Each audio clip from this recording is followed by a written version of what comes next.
Hi friends, welcome back to my channel. నా పేరు సుకన్య. ఇప్పుడు ఇంట్లోనే ఈజీగా నెయ్యిని తయారు చేసుకునే విధానం చూపిస్తున్నాను. దానికోసం ముందుగా పాలను వేడి చేసుకొని పాలు గోరువెచ్చగా అయిన తర్వాత ఫ్రిడ్జ్లో గంట సేపు ఉంచుకోవాలి. ఫ్రిడ్జ్లో గంట సేపు ఉంచుకున్న తర్వాత మనకు మీగడ అనేది పైకి తేలుతుంది.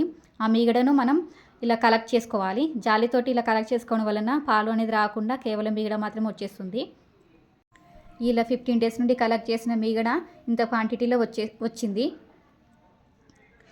ఈ మీగడను మాత్రం మనం డీప్ ఫ్రిడ్జ్లో మాత్రమే స్టోర్ చేసేసుకోవాలి. నార్మల్ ఫ్రిడ్జ్లో మాత్రం స్టోర్ చేసేసుకోవద్దు.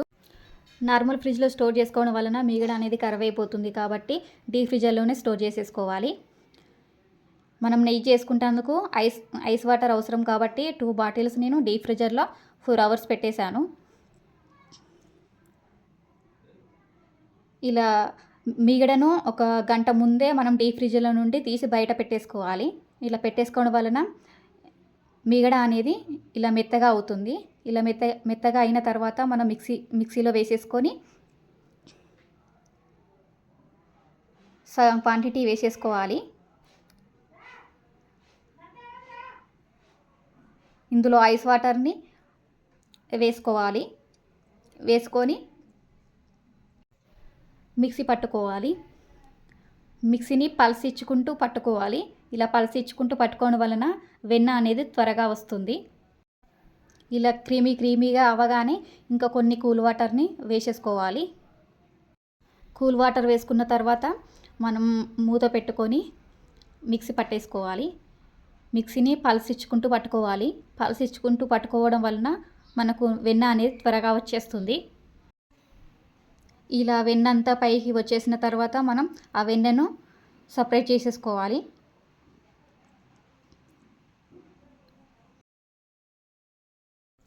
ఇలాగే మీగడను మొత్తం మిక్సీ పట్టేసుకొని నేను వీడియోలో చూపించే విధంగా వెన్నను కలెక్ట్ చేసుకోవాలి. ఇలా వాటర్లో ఏం లేకుండా మొత్తం వెన్నను కలెక్ట్ చేసుకోవాలి.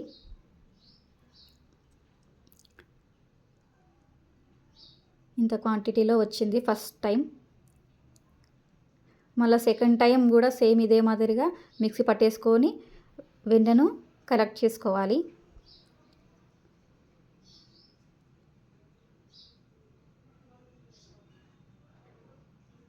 ఇలా మీగడను మొత్తం మిక్సీ పట్టేసుకొని అట్లా వెన్నను తీసేసుకోవాలి. చల్ల అనేది ఇంత క్వాంటిటీలో వచ్చింది.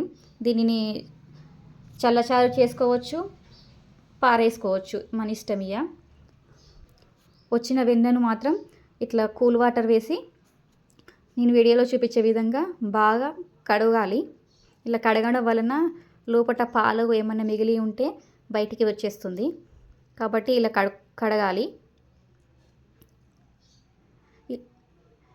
ఇలా కడిగిన తర్వాత ఆ వాటర్ని వంపేసుకోవాలి. ఇలా వాటర్ మొత్తాన్ని వంపేసేసుకోవాలి.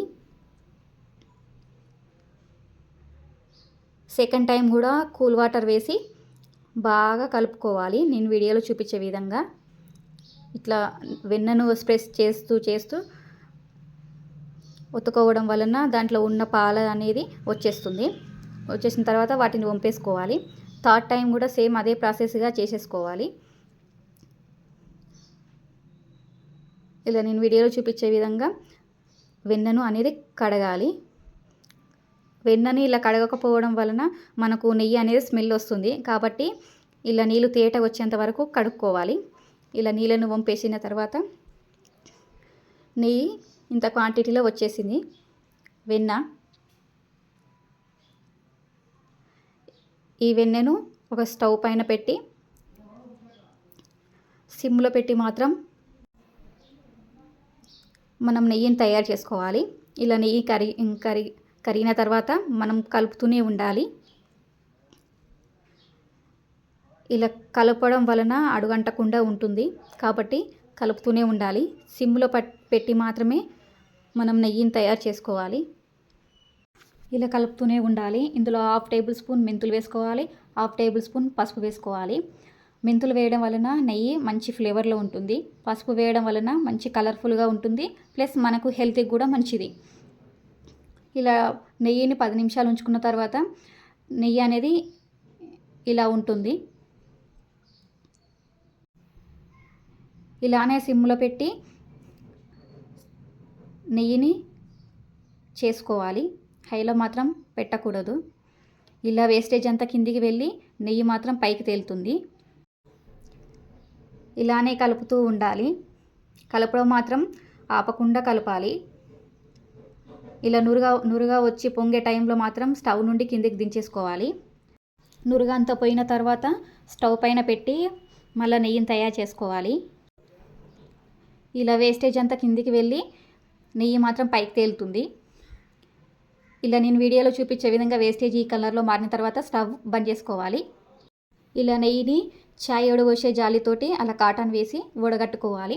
ఇలా కాటన్ వేయడం వలన నెయ్యిలో వేస్టేజ్ ఉన్నదంతా కాటన్ అనేది ఆపుతుంది, నెయ్యిలో పడకుండా.